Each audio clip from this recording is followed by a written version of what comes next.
Episode 407. This is Blind Magic in Alice Springs. I'm Murray Stewart, your host. And it's a wonderful Tuesday morning here in Central Australia, Alice Springs. Just been relaxing, listening to the birds outside on this wonderful Tuesday morning. You possibly can hear the birds in the background. Yeah, I can hear a few dogs barking as well. Okay, so October 14 looms. That is the date when we all go into our respective polling booths near us to say yes or no. No, normally I would construe as a negative word, and yes as being a positive word. But on this occasion,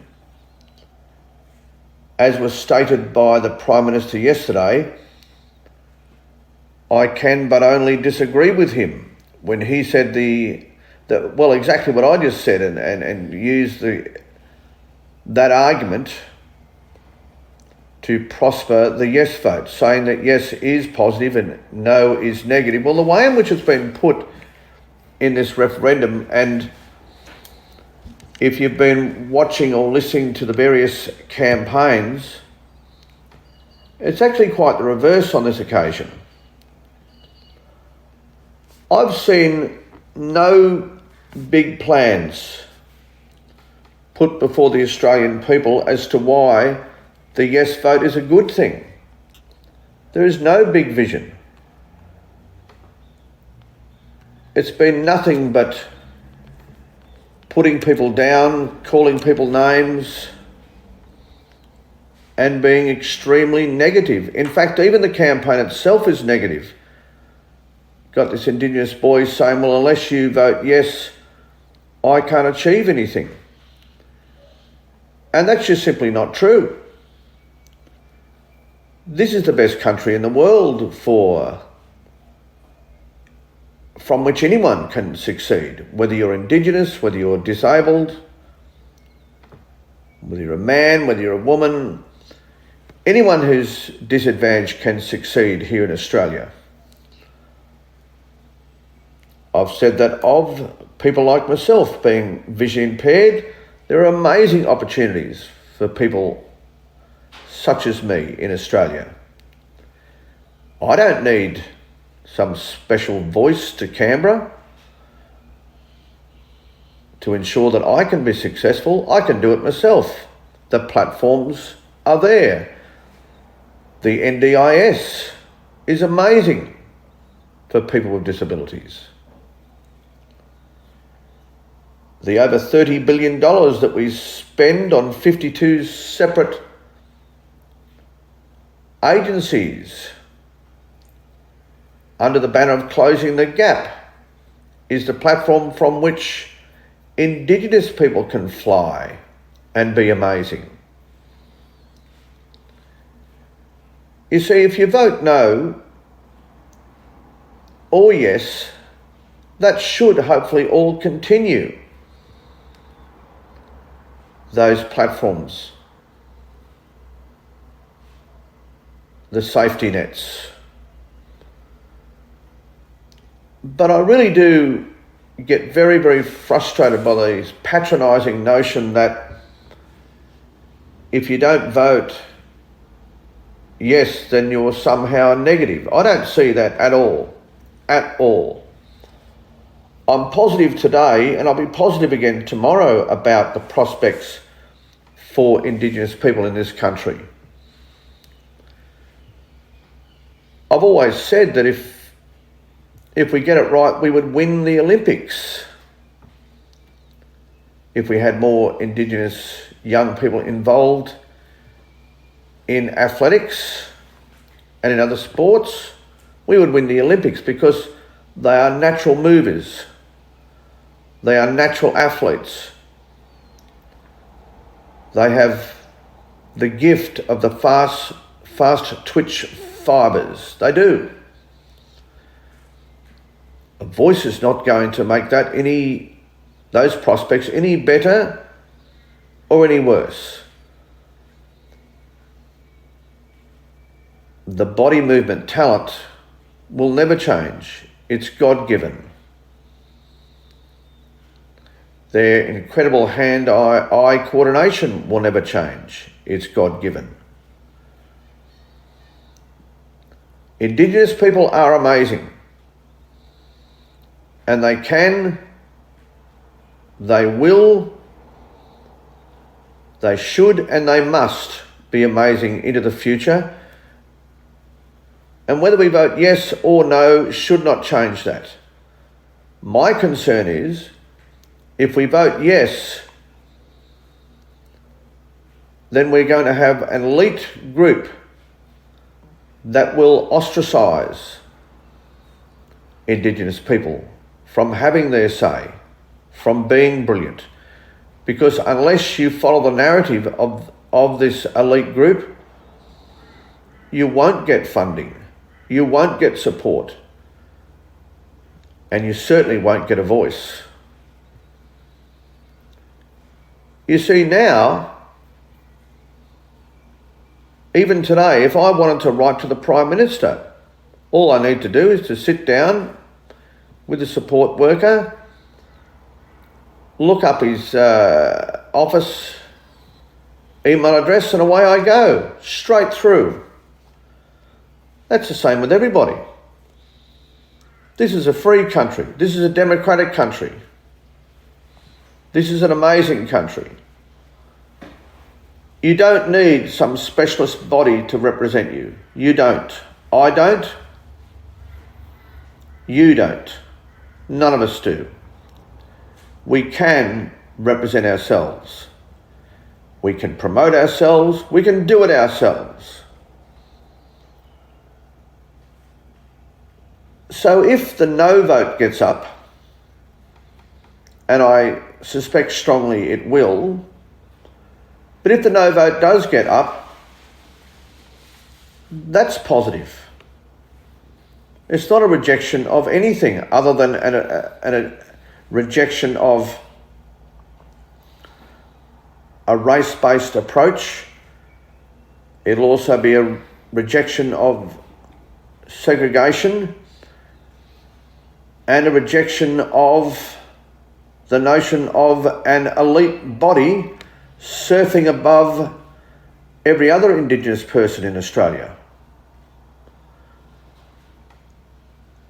But I do agree, the no side also have to come up with a big vision, a big plan, to make sure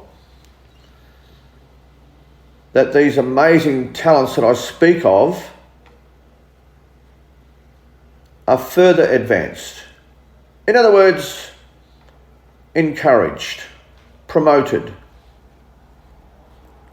recruited.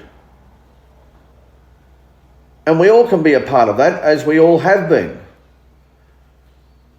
There are coaches in the AFL, there are recruitment officers in the rugby league, the AFL, athletics all over Australia that are doing that as we speak.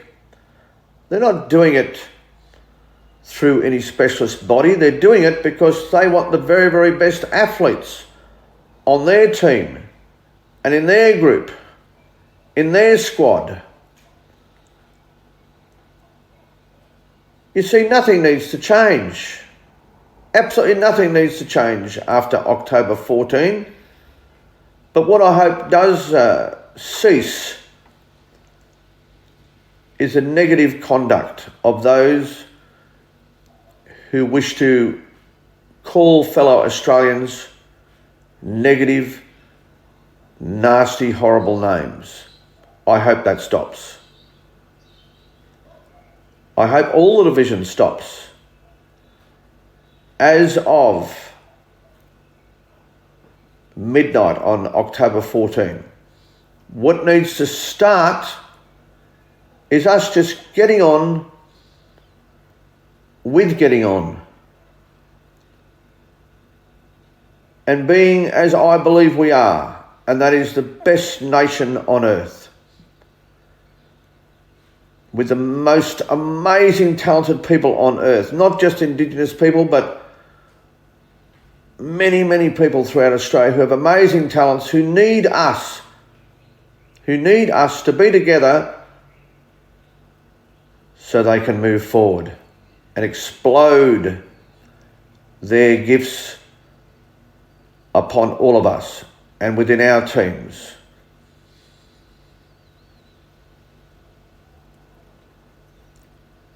And the biggest team we have is called Team Australia. Team Australia. So when you cast your vote on October 14, do it for Team Australia. I've said, and I've made no secret of the fact that I will proudly be voting no for Team Australia. I'll be proudly voting no because I'm pro-integration. I'm pro being united. I'm pro-talent. I'm pro-education. And I'm absolutely not in favour of segregation in any of its forms. Good luck with your vote. I'll tell you what, if you are voting no, don't take it for granted, because I heard from a friend of mine yesterday who's in Melbourne that when he went to vote, the yes vote posters, the yes vote, how to vote cards, the yes vote numbers, feet on the ground, outnumber the no vote by 6-1, because this hasn't been a fair fight, there's no question. The no vote is absolutely outnumbered when it comes to money, and therefore the machinery of the yes vote is definitely massive compared to the no vote. And the Prime Minister should stand condemned for that. A Prime Minister's job should have always been to ensure that there was equity between both the yes and the no side. But no, this vote has always been about him and his prosperity, his reputation. It's not really about Indigenous people at all, unfortunately. It's not. So from that point of view, this is not over. Folks, I assure you, this is not over. In a two-horse race, when the bulk of the money and therefore the bulk of the resources is on the yes side by multiples, then this is absolutely not over. The yes vote is coming fast. So I certainly am not taking things for granted as a fellow Australian. I'm not. This is absolutely not over. This has been episode 407, a Blind Media Communications production.